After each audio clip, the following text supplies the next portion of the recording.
Assalamualaikum warahmatullahi wabarakatuh. Selamat pagi.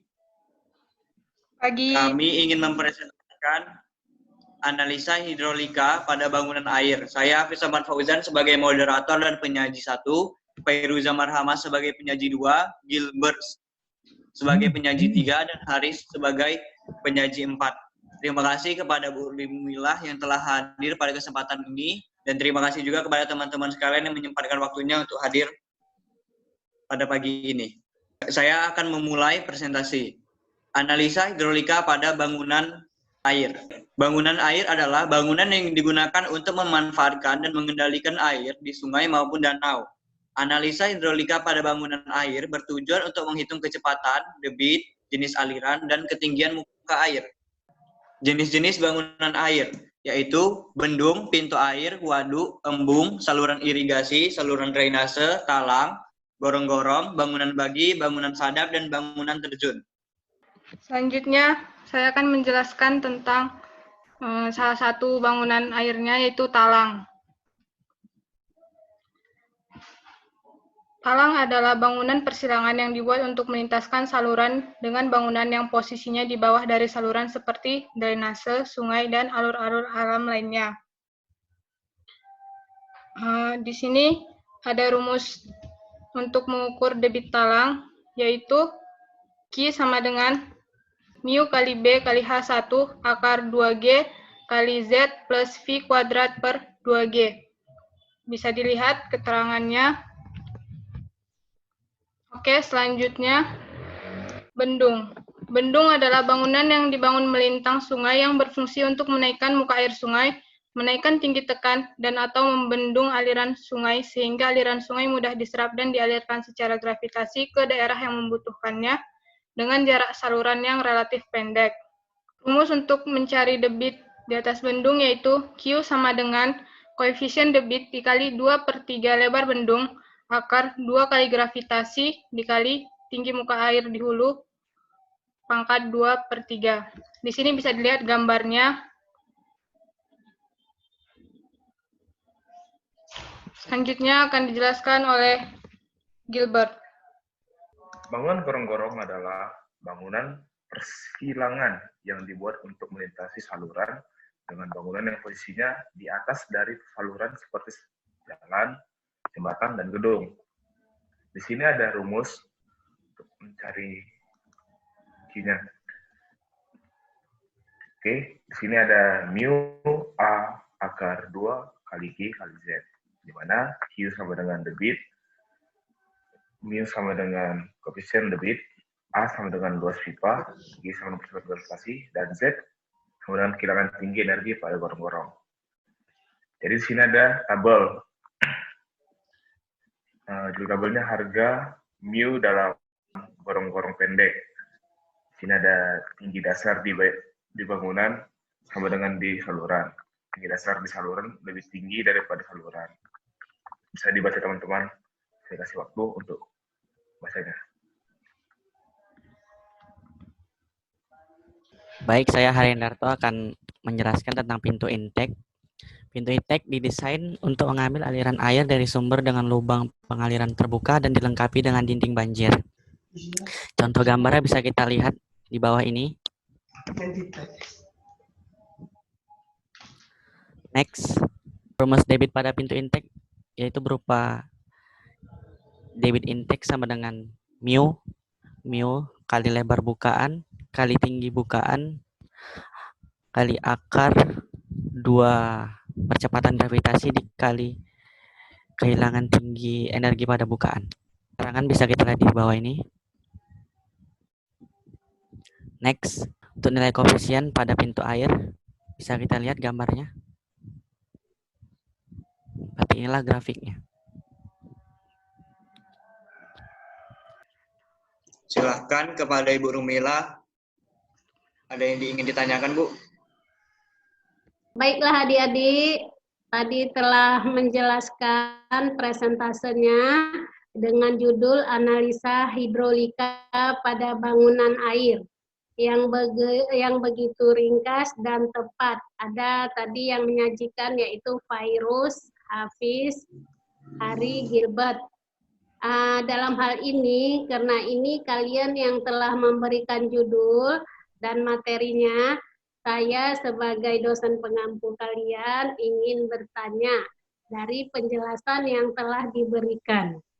Yang pertama, saya jawab yang ringkas saja karena waktu kita terbatas, ringkas tapi tepat ya. Yang pertama, tadi saya telah melihat ada gorong-gorong. Coba adik-adik ya, salah seorang nanti menjawabnya. Kira-kira gorong-gorong itu biasanya terletak di mana? Ada yang bisa jawab, silahkan. Saya akan menjawab pertanyaan dari Ibu. Gorong-gorong itu biasanya dibangun itu melewati bawah jalan, di bawah jalan gitu, atau di bawah jalan kereta api. Dia itu bisa digunakan sebagai jembatan kecil untuk yang di bawahnya itu mengalirkan aliran sungai ataupun selokan.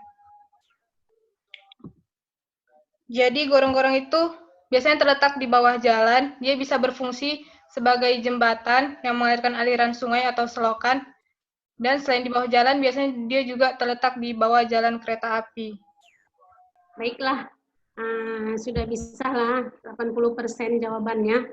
Untuk itu nanti kalau kurang jelas nanti akan saya tanyakan lagi mungkin yang lain.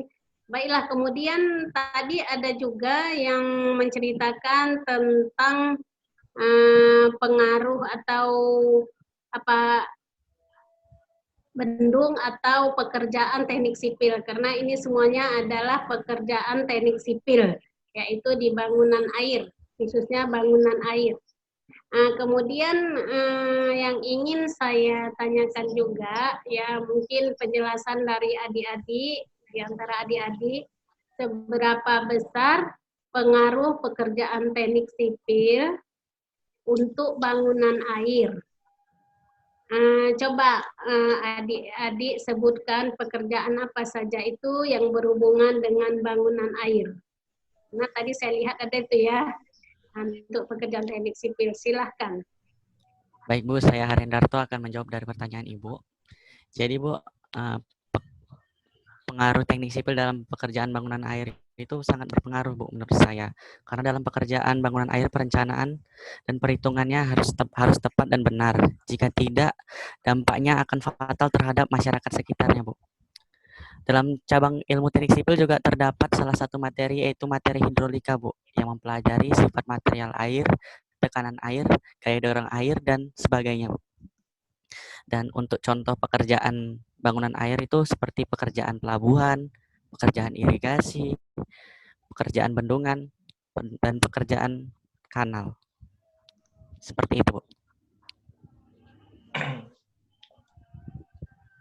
Oke, tadi yang jawab nih Hari Hendarto. Iya, Bu. Ya, bisa saja itu termasuk daripada pekerjaan teknik sipil ya. Jadi pekerjaan teknik sipil itu khusus pada bidang air. Makanya ada kalau bidang air ini namanya ada teknik sumber daya air atau hidrologi, kemudian mata kuliahnya bagai bermacam-macam.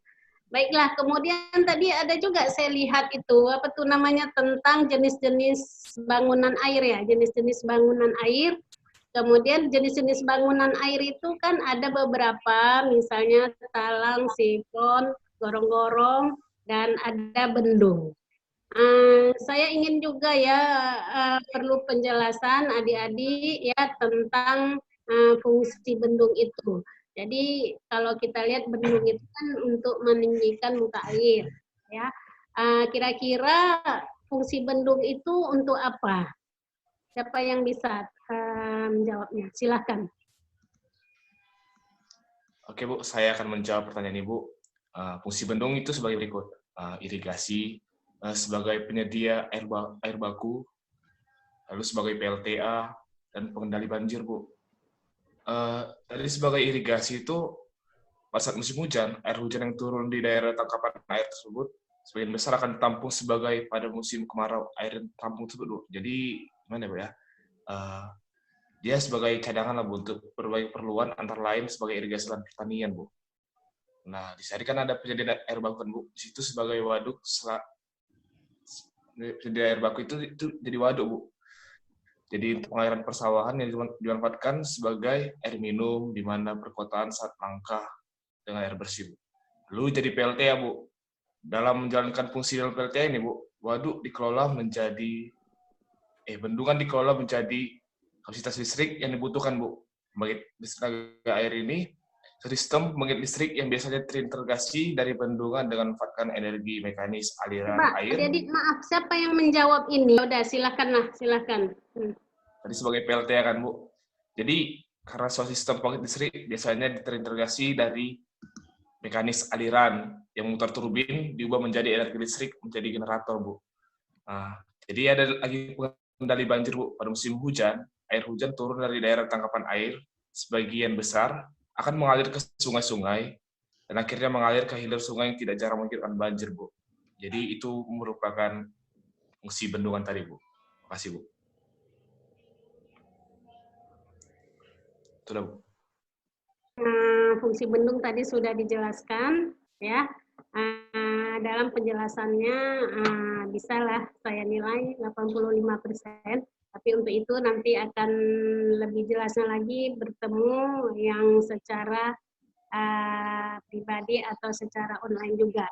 Terakhir ya, kita nggak bisa lama-lama karena waktu terbatas, saya mau ngajar tempat lain lagi, ya, kelas lain. Coba jelaskan ya, mungkin ini pertanyaan terakhir kepada adik-adik, fungsi pintu intake.